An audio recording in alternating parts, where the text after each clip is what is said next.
Hello guys, hello. Welcome dito sa aking channel, Kapalaran 888 Taurus. Alamin natin kung anong messages, vibration, gabay energy para sa lahat. Ito ay general reading, so pwede kang makaresonate Taurus. First week ng December 2024. Alamin natin kung anong messages or energy na posibleng para sa iyo. Okay, whale, breach, and then harmony and balance.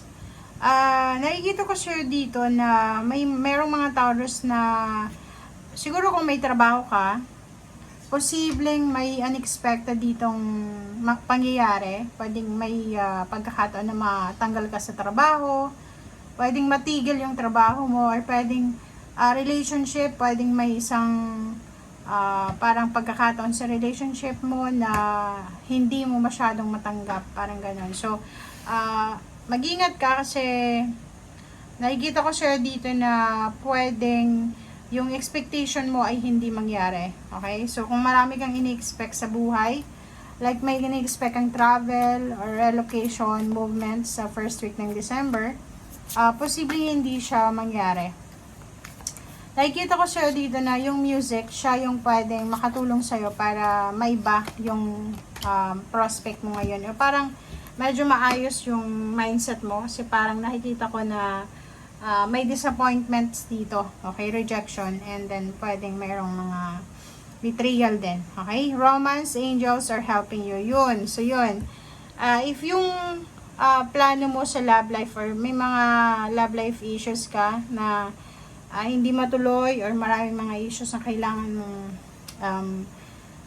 isettle this week, sinasabi na yung romance angels ay posibleng tutulungan kanila para maayos mo yan, okay? And at the same time, huwag kang masyadong mag-alala because sabi sa'yo dito ni Archangel Michael, your home is protected by angels. O, diba? Kasi nakikita ko sa'yo dito, ang dami mong inaalala, ang dami mong iniisip. Siguro natatakot kang mawala ng trabaho, mawala ng negosyo, mawala ng source ng income. Kasi alam mo na ikaw yung breadwinner, ikaw yung inaasahan ng pamilya. So, sabi sa'yo dito, huwag kang mag-alala kasi you are protected. Okay? Mawalan ka man ng trabaho, hindi mo man makuha yung gusto mo, still, you are protected in your love. Okay? King of Swords. Nakikita ko sa'yo dito na kailangan mo daw na ilihis yung focus mo from parang problema sa pera, problema sa relationship into happiness, joy, and prosperity, okay, in celebration. So, maghanap ka daw ng rason para maging masaya, ibahin mo, libangin mo yung sarili mo, okay?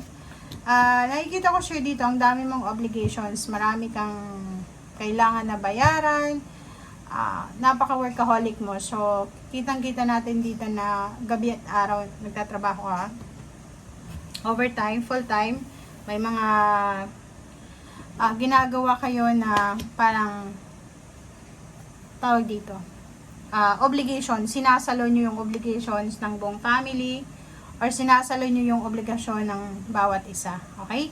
So, etong Eight of Cups, sinasabi sa'yo dito na siguro may mga obligations ka sa buhay na kailangan mo nang i-let go, okay?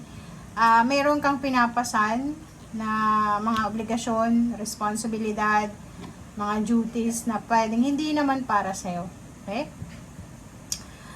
Kung halimbawa meron ditong Taurus na parang hindi na siya masyadong naniniwala sa swerte, sa milagro, kasi parang iniisip niya napakailap ng swerte sa kanya. Dito sinasabi kung ang tagal mo nang minamanifest yung happy family, celebration, happiness, pera, be patient kasi on the way na siya. Okay? Nakikita ko sure dito na may pagkakataon ka sa linggong ito na mabalanse yung salapi. So, ibig sabihin, may pagkakataon ka na maayos yung problema sa pera or maayos mo yung mga bills o yung mga problema natin sa salapi. Makinig ka sa sinasabi ng intuition kasi yung intuition ay hindi kanyan ipapahamak. Offer of love, a financial offer, work, career, possible siya na matanggap mo sa linggong ito. Nakikita ko yung offer ng work dito or business or pagkakakitaan siguro malayo to. So, pwedeng may mag-offer sa'yo ng trabaho sa ibang bansa, or pwedeng may mag-offer sa'yo ng trabaho sa malayong lugar. Nakikita ko sure dito na hindi ka masyadong interesado. Okay? Take care of your body, take care of your health, mental health, physical health. Kung ano man tong iniisip mong bagong ideas, fertile move in action, sinasabi sa'yo na nasa tamang direksyon ka. So, wag kang mag-alala kasi sinasabi diyan na strong yung foundation nito na energy na parang iniisip mo, okay? So, for example, gusto mong magtrabaho sa ibang lugar, sa ibang bansa, or pwedeng gusto mong makipag-cool off muna sa karelasyon mo, lumayo-layo muna, magpakalayo-layo, hanapin muna kung saan yung swerte.